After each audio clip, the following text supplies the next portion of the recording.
Hi. Common and Beauvoir, ಕನ್ನಡದಲ್ಲಿ ಇದನ್ನ ಮಣ್ಣು ಮುಕ್ಕ ಹಾವು ಅಂತ ಕರೀತಾರೆ. ಈ ಒಂದು ಹಾವು ವಿಷರಹಿತವಾದ ಹಾವು.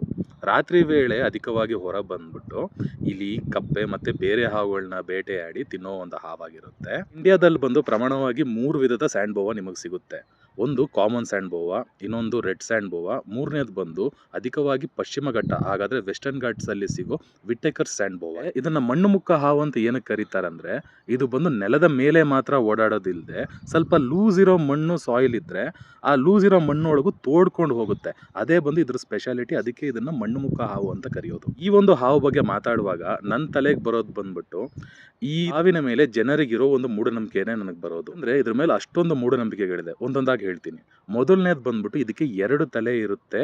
6 ತಿಂಗಳು ಬಂದು ಈ ಕಡೆ ಭಾಗದಿಂದ ಓಡಾಡುತ್ತೆ, ಮಿಕ್ಕಿರೋ 6 ತಿಂಗಳು ಬಂದ್ಬಿಟ್ಟು ಇನ್ನೊಂದು ಬಾಲದ ಭಾಗದಿಂದ ಓಡಾಡುತ್ತೆ ಅಂತ.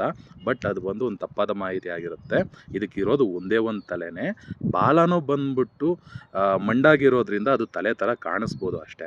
ಅದ್ರ ಬಾಲ ಏನಕ್ಕಪ್ಪ ಆ ಥರ ಇದೆ ಅಂದರೆ, ಯಾವುದಾದ್ರೂ ಪ್ರಾಣಿ ಬಂದು ಅದಕ್ಕೆ ತೊಂದರೆ ಕೊಟ್ಟರೆ ತಲೆ ಭಾಗನ ಒಳಗಡೆ ಇಟ್ಕೊಂಡು ಬಾಲದ ಭಾಗನ ತಲೆ ಥರ ಆ್ಯಕ್ಟ್ ಆ ಒಂದು ಪ್ರಾಣಿನ ಯಾಮರ್ಸಕ್ಕಷ್ಟೇ. ಅದರಲ್ಲಿ ಇನ್ನೊಂದು ಮೂಢನಂಬಿಕೆ ಏನಂದರೆ, ಇದ್ರ ಮಾಂಸನ ತಿಂದರೆ ಬಂದು ಹಲವಾರು ರೋಗಗಳು ಗುಣಮಟ್ಟ ಆಗುತ್ತೆ ಅಂತ ಒಂದು ಮೂಢನಂಬಿಕೆ ಇದೆ. ಇನ್ನೊಂದು ಬಂದು ಇದನ್ನು ಮನೇಲಿ ಇಟ್ಕೊಂಡ್ರೆ ನಮಗೆ ಬಂದು ಮನೆಗೆ ಒಳ್ಳೇದಾಗುತ್ತೆ, ಐಶ್ವರ್ಯ ಸಿಗುತ್ತೆ, ಕಾಸು ಬರುತ್ತೆ ಅಂದ್ಕೊತಾರೆ. ಬಟ್ ಕಾಸು ಬರಲ್ಲ, ಕೇಸೇ ಬರೋದು ನಿಮ್ಮ ಮೇಲೆ. ಮಾಹಿತಿ ನಿಮಗೆ ಇಷ್ಟ ಆಗಿರುತ್ತೆ ಅಂತ ನಂಬ್ತೀನಿ. ವಿಡಿಯೋ ನೋಡಿದ್ದು ಎಲ್ರಿಗೂ ಥ್ಯಾಂಕ್ಸ್. ಬಾಯ್.